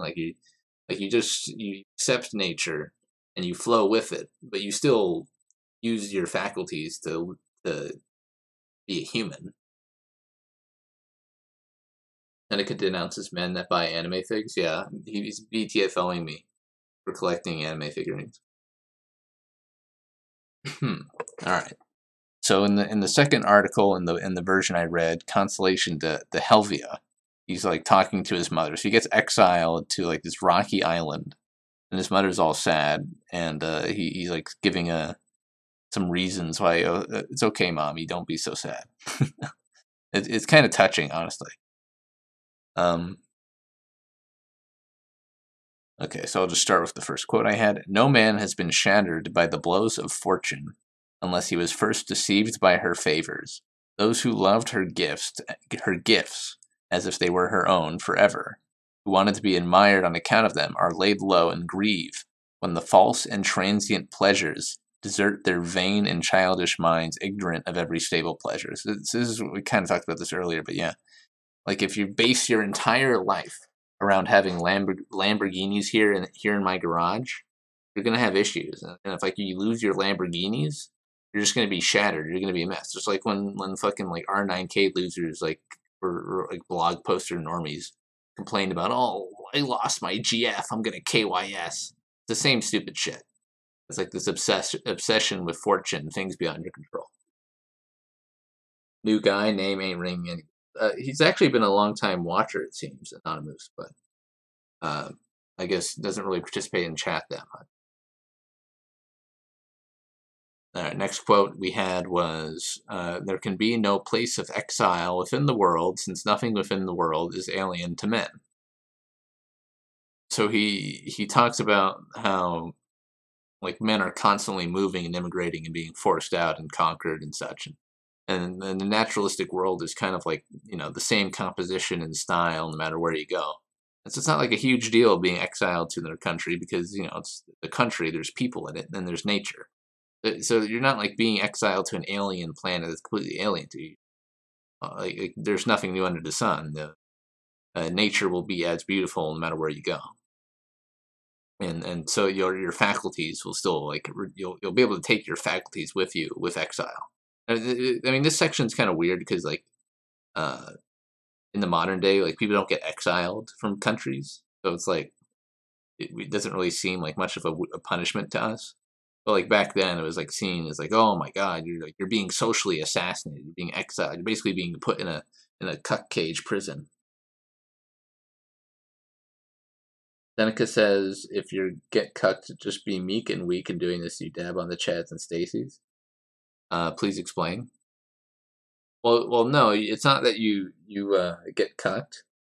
It's that you put yourself in a position to where you can't get cucked, like Diogenes. So you have nothing to lose ever, or anything that you have to lose didn't matter because it's replaceable to you, or your goals and the things that you work for in life, are in such an immaterial place or style that you're not gonna lose them, so that you're gonna BTFO the Chads because you're always gonna be achieving your goal for life while they can just get BTFO'd by bad RNG.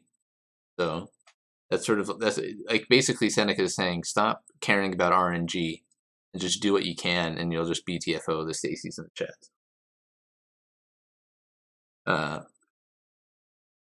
The longer people extend their colonnades, the higher they build their towers, the wider they stretch their walks, the deeper they dig their summer grottos, the more massively they raise the roofs on their dining halls, so much more there will be to cut off the sight of the heavens. So basically, although building all these great monuments and buildings, caring about how like nice your house is great and all, like you're still gonna your house is just gonna look like shitty compared to looking like the planet Earth and nature and stuff. So not really a huge thing to care about. Time doesn't matter, and how you use it is worthless anyways. Stoics BTFO'd. I mean, yeah, if you want to go with like full fedora tipping, but I mean, if you can be happy like that, then I guess that works.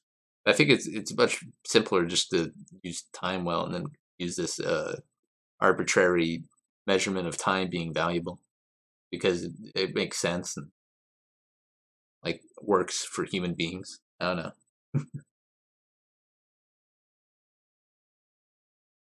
All right. So I'll just read my summary for that chapter. Seneca is exiled out of Rome, and his mother is racked of grief. Seneca writes letters to console her and show why exile isn't a big deal despite its associated trappings. If one braces oneself for the ups and downs of life, they will not prove surprising or crushing in the slightest. After all, they are much left to chance and the influence of others. Fortune, hierarchy, and success are fleeting, and the internal stable pursuit is much more healthy. Human life, civilization, and people are utterly mobile and unsatisfied. Even internally within a country, people will repeatedly seek changes in scenery and history, defined by endlessly moving groups. So separation from a so-called home is no great evil to bear. Less of a espousal of immigration is a statement of the simple fact that in time, whatever you call home will become unrecognizable. So yeah, I mean, it's great. It's great to be nationalist. It's great to like want like this stable home, and especially if you're living in like a shitty environment, then you definitely want to work on that, making some sort of country or place that's not going to be cucked for you, because it's like that's something you want to fix. But ultimately, like you shouldn't lament in tears when you're like you get forced out of your home or yet you're forced to move just because it was eventually going to degenerate or change or be inhabited by other people or your people were going to move. It's just kind of part of human history. Not to be a lip cuck. Are there any philosophy mangas? I don't really think so. Maybe Kino's Journey. That's like the most entry level shit though. No matter the time or place, you can take with you your virtue and your knowledge. And basically, material trappings can be taken, but they're not as important as those two things. So your sort of code of ethics and ability to apply them around yourself, and then your knowledge. And if those are good, then you should be good no matter where you go, right? Trail of Blood, you found it under. Oh, there's Aku no Hana too. That's also another philosophy manga, I guess. Seneca relates an interesting story where an emperor drunk on luxury poisons himself when he has merely 10 million gold pieces left to live on. Yeah, we talked about that. Greed is pointless and endless. Necessity is easily satisfied, and this should be comforting. So you should be happy that it doesn't take much to quell hunger and thirst and like keep your body going. It's like it's nice, right? That should be a happy thing that you should take advantage of. Let's see. Yeah, so like the main takeaway from the Consolation of Helvia was less the philosophical points and more, I don't know, I felt it was kind of like, it made Seneca seem really personable when he was talking about his mother and his family and trying to like assuage their fears and praising them for their virtues and stuff. It was just very nice, right? It was very heartwarming. You want philosophy, read Berserk. Oof. All right, last chapter we had on tranquility of mind. So he's talking again to a Roman senator who asked him for advice.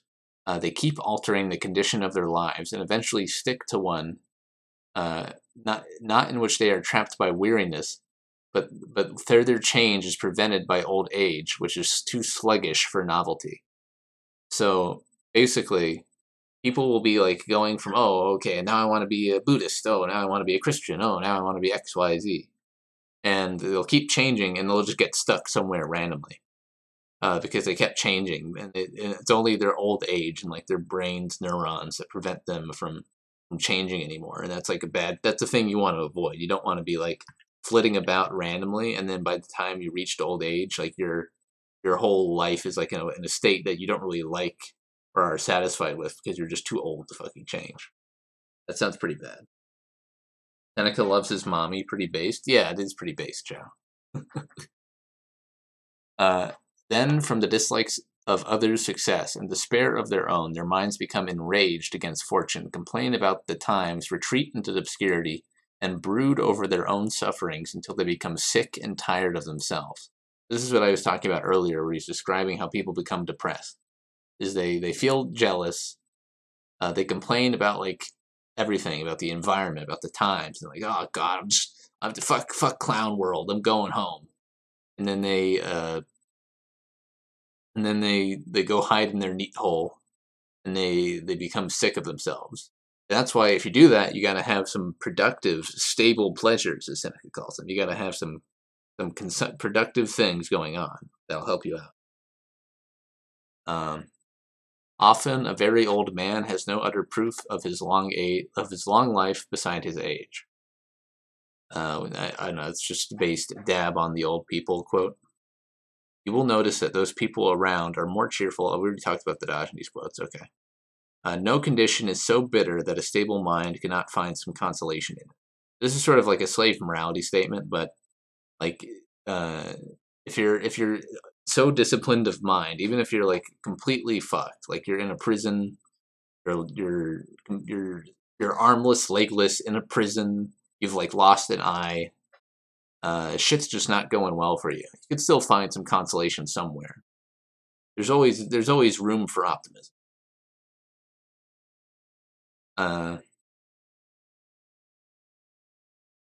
He lives as though he were lent to himself and bound to return the loan on demand without complaint. So he's talking about his ideal wise man.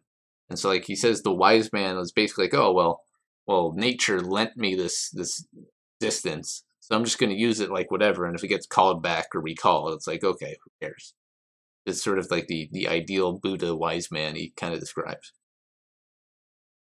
So we must first strip off the value we set on this thing and reckon the breath of life as something cheap.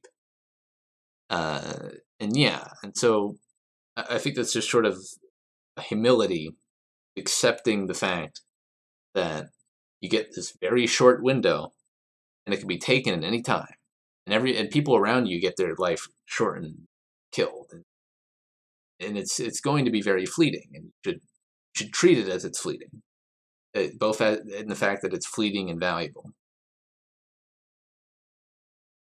He who fears death will never do anything worthy of a living man, but he who knows that this was his condition laid down for him at the moment of his conception will live on those terms.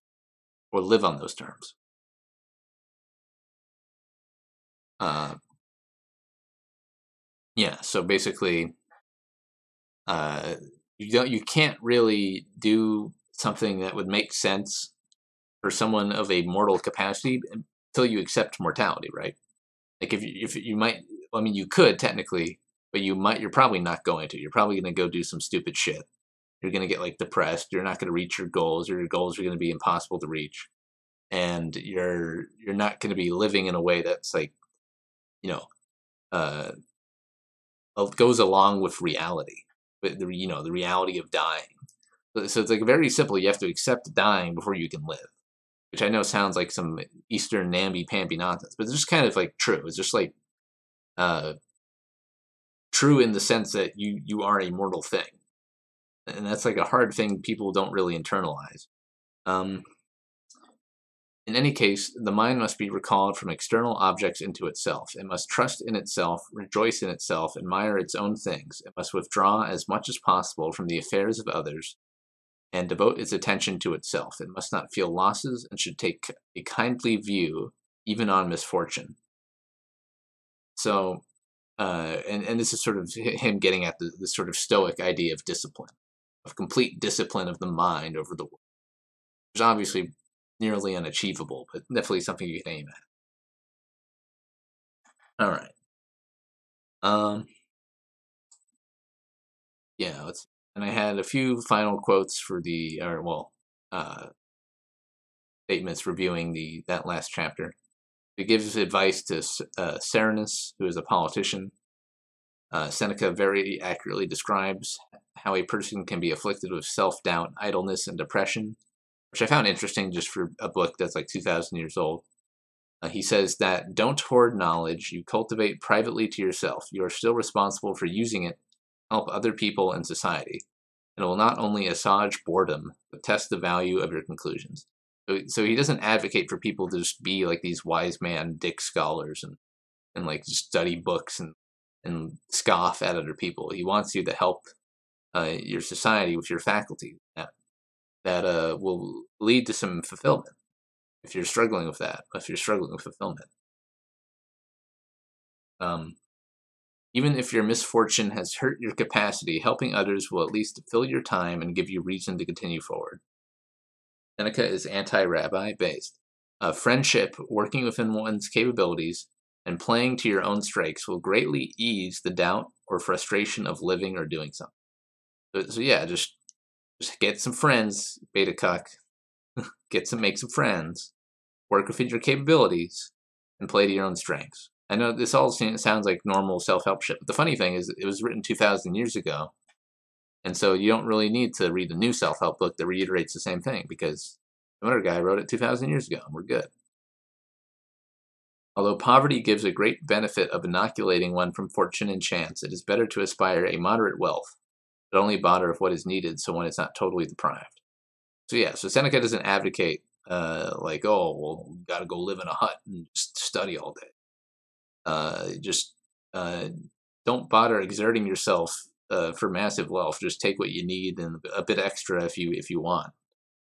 If you don't need anything then extra, then you don't need anything extra, and you can just be like a poor sage. But if you desire like mild amounts, then do that. But don't go beyond like your necessity when it comes to your bodily function. Nothing new under the old sun and all that. Yeah. Is this Seneca or Jordan Peterson? This is Seneca. Basically, JBP fucking like plagiarized Seneca. I mean, I guess Wolvernick claimed that he read him, but if Peterson read Seneca, he did not take the heart at all, because Seneca would advise Peterson not to wallow in these sort of mental faculties.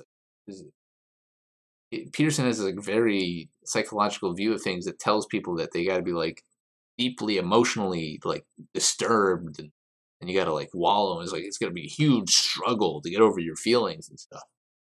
And that's like the exact opposite like standpoint you should take if that's what you want to do. Anyways, I guess we're not going to hit 2 hours. I kind of ran out of notes. I didn't have as many notes because it was a shorter book, only about 114 pages, and I guess I'd leave early. So that's okay. Anything you guys wanted to talk about before we leave? Before we call it an episode? Anything you guys want to talk about in chat?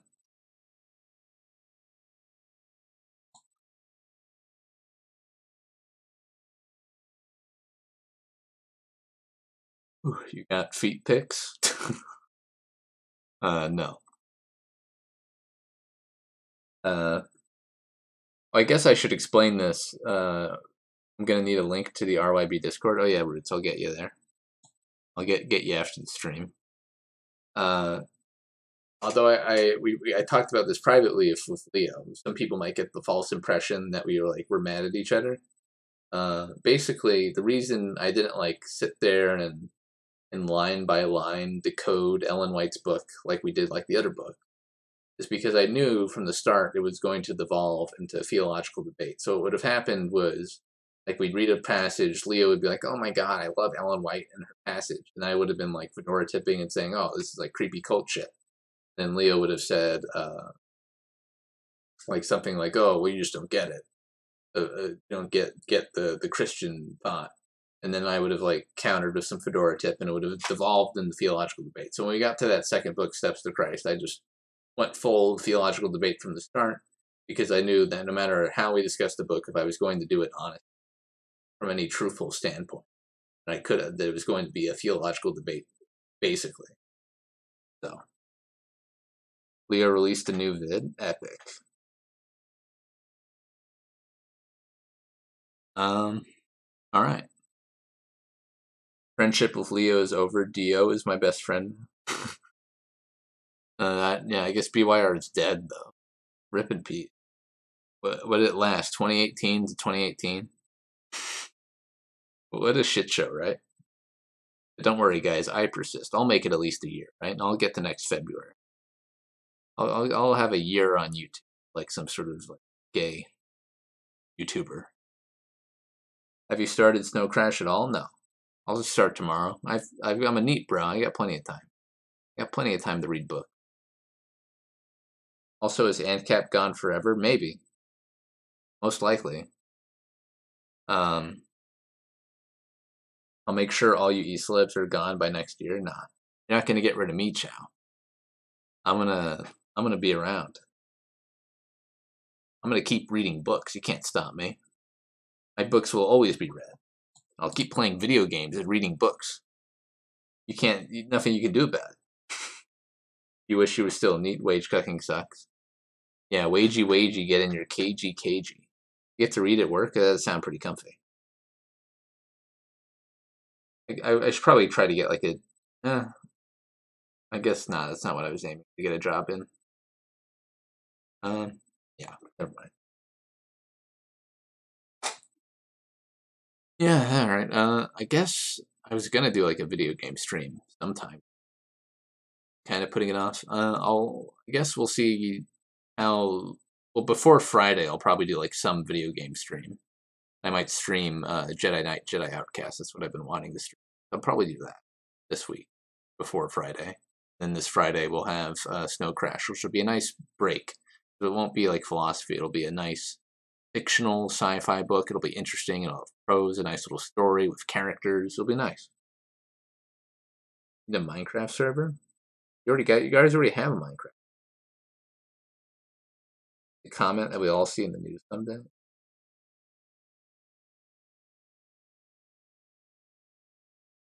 You're a janitor. It's good for audiobooks. Feels bad.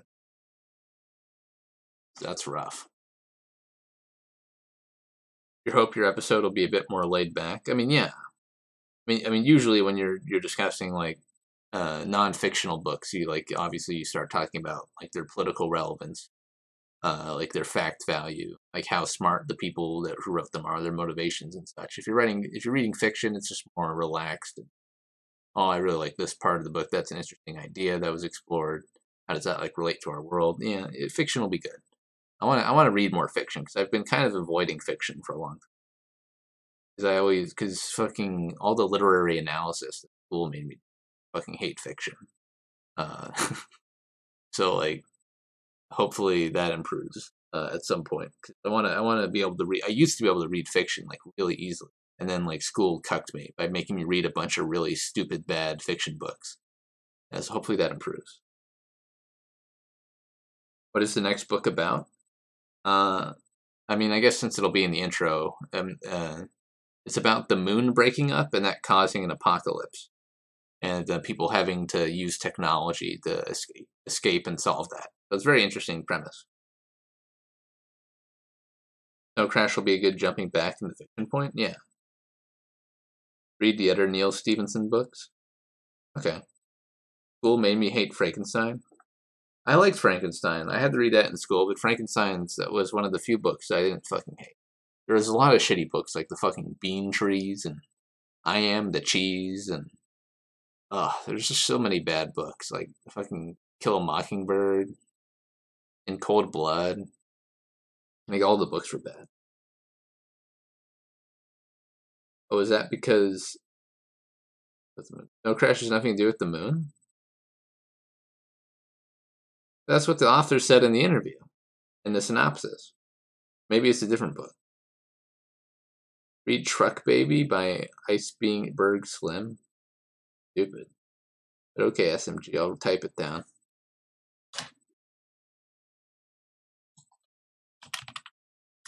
Truck Baby.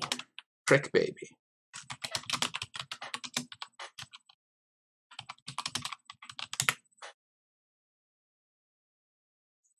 Huh. Well, wait a minute. Different book then? Okay. Well, I mean, I'll read Snow Crash anyways. Okay. Maybe I was just confused.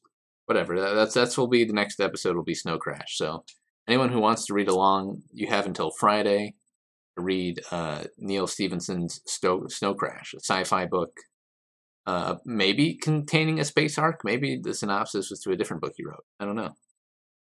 Does it have a space arc, Spaceman? Does Snow Crash have a space arc in it? Is that like a thing? Trick Baby is a book about a half-black pimp. I already have like a half-black person I know, like talk to regularly, and that's already enough. I don't need any more interaction of half-black. No space arc? Huh.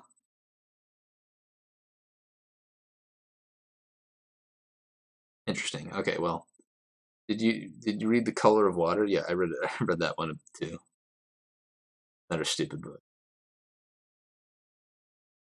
It's a good book. Okay, SMG, maybe we'll check it out later. We can get somebody else to read it and come on stream. Crazy Sumerian stuff, but no space stuff? Huh. Well, this is not a young adult book. Oof. Leo is black, Jeff? Yeah, I know.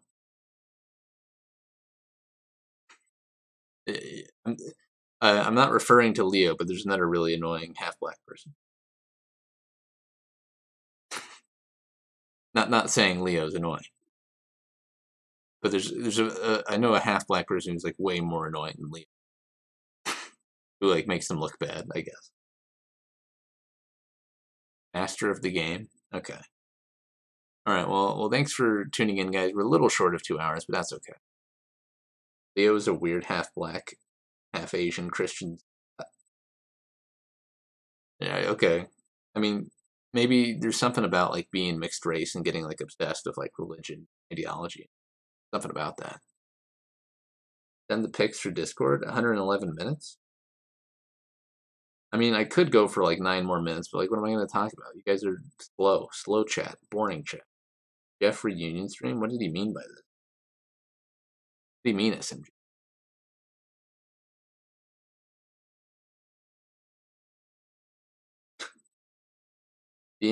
Bring ANCAP on to read a book. Leo's a half black, half Asian Zionist. Well, he's not a Zionist. You can't say that. Chat is you're not a good enough audience. Yeah, exactly. Oh, reunion with ANCAP and Dia. I mean, I never broke up with them. Or that sounds fucking gay. Oh, that's gonna be clipped or something. Yeah, they just didn't have anything fun to talk about. That's all. If they want to read a book with me and come on this show or like have a good thing to talk about, well, go talk shit to them about stuff. Leo would be legit be mad at being called a Zionist. Yeah, please don't say that. The polyamorous union was disbanded. Yeah, I guess you're right. You still cuddle afterwards.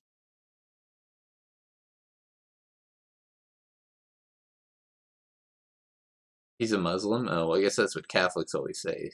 Call him a Muslim.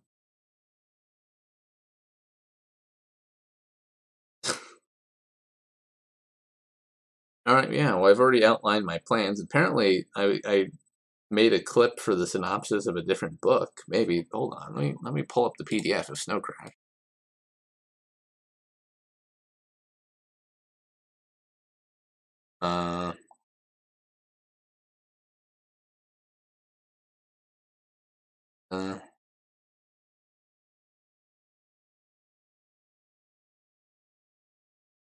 Okay, yeah, maybe it is a different book.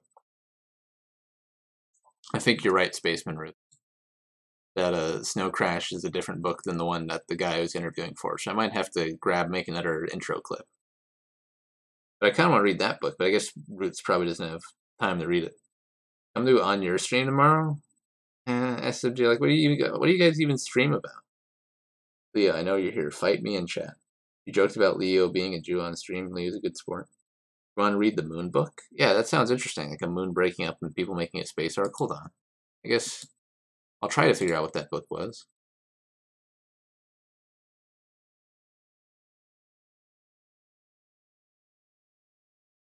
Oh. Hmm.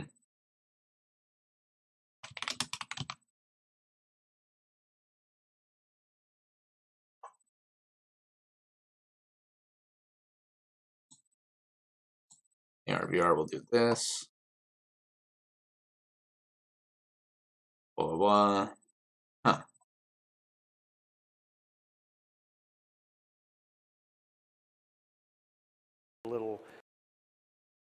Looking at an interview real quick. 7 Eves. Okay. So I think it's a different book. All right. Might just need some time. Yeah, it's 7 Eves, I think. Hold on.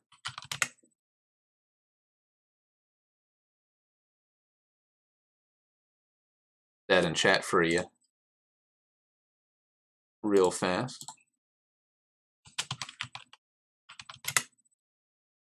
Apparently that is a hard sci-fi book about the moon breaking up and people making a space arc, which sounds really fucking interesting. The length is... Holy fuck, what? 880 pages. Oh my god. That's 880 pages. That's a bit of an ask. That's a bit crazy. Huh. You'll def read that, but it'll take a bit. Yeah, I guess I'll read it too, but... Alright, so how about this, Roots? We'll do Snow Crash. Anyways, I'll read Snow Crash. And then I'll also be reading this book in the meantime as well, and we'll eventually get to it. Cryptonomicon's over 1,000? Oh, shit. Snow Crash is at 400. There's a lot. Alright, so I guess this is going on the long-term reading list. 7 Eves by Neil Stephenson.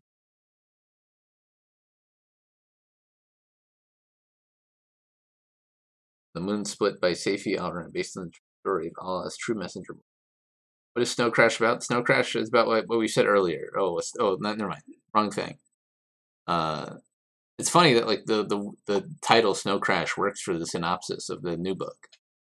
400 is short to you?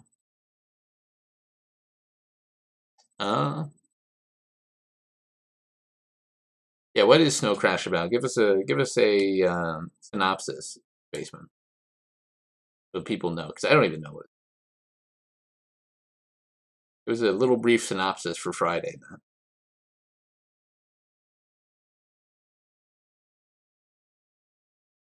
Maybe people will want to read it.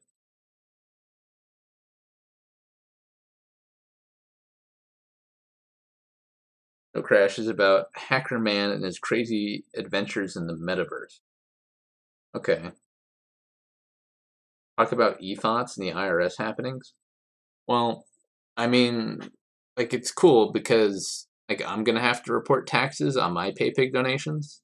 So I feel like the thoughts should too. But also, I think reporting people to the IRS is stupid.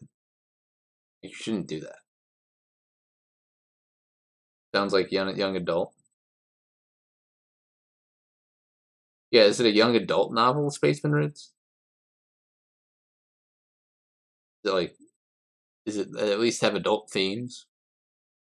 White Knight Jeff? Well, no, I just don't want to help the IRS. The IRS is fucking miserable. Fuck the IRS. Like, I know it's like you're choosing between two evils, and I think as terrible as Twitch thoughts are, the IRS is still worse. Got to pay your fair share, going, yeah. You don't think you could ever consider anything rights? Stevenson writes as young adult. Okay. All right, so that's what we're doing Friday. Using your enemy to hurt your enemy is based. Ah, I guess, yeah. But really, like, at what cost, Chow? I mean, yeah, you're BTFOing the Twitch thoughts, but then you're giving more money to the federal government, which is like BTFOing yourself. So it's a double-edged sword. You're not really BTFOing anybody. It's like for every cent that you fucking funnel into them, it's like a cent spent against you. You get 30% of the money. That's only like if it's like a really big tax fraud, I think. They probably give you a little bit. The government will pay your Gibbs when you're on welfare to support your needs. I mean, they won't if you're white. Alright. Alright, well that was fun. We actually did reach 2 hours. Thanks for chatting, chat. Pretty fun watching thoughts turning into Rothbard in an instant. Yeah, you're right. Like, thoughts instantly disavowing the IRS and talking about how taxation's theft and shit. It's pretty funny.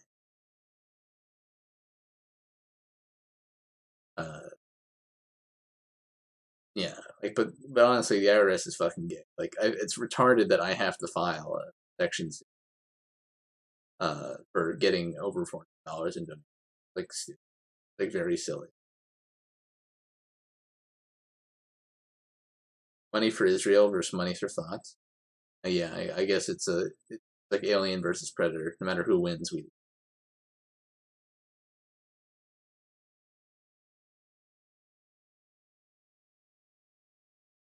Alright, we'll see you guys. I'll try to do like a video game stream this week before Friday, and we're gonna do Snow Crash for Friday. I'll try to read it real quick. Even though the synopsis of the other book sounds like infinitely more interesting. Reading 800 pages would not be tenable for myself or Ruth in like 4 days. So we'll try to put that one on the back burner. We'll eventually do an episode on that, because that sounds like an interesting. I'll read Snow Crash for Friday. If you guys want to read along, be my guest. It's 400 pages. Sci-fi about hackers and shit. Answer you, Jeff? About what? Can I count on you for my Wednesday stream? What time do you usually stream, SMG? And like, what do you talk about? Not to be like rude or anything. Just don't care if I don't care about it. I don't care about it. You know. You can't read that in a week, yeah.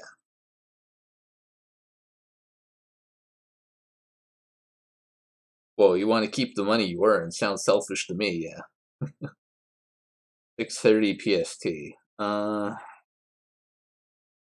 Fuck. Hold on. Let me check what time that is. What do you do on your streams, SMG? 9:20 p.m.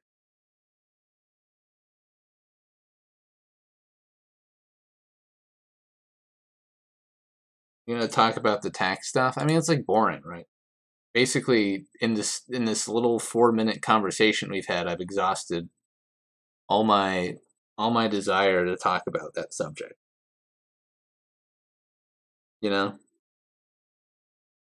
Sometimes you just shit post. Jeff inner monologue. Damn it, SMG. How can I tell him off about being rude?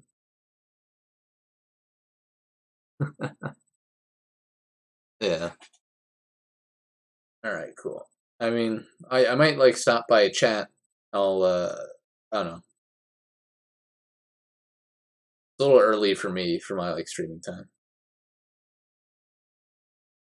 Yeah. Okay, well, good night, guys. Thanks for stopping by. I'll probably stream a video game before Friday. Read Snow Crash if you want to participate in the next RYB episode. Okay, see ya.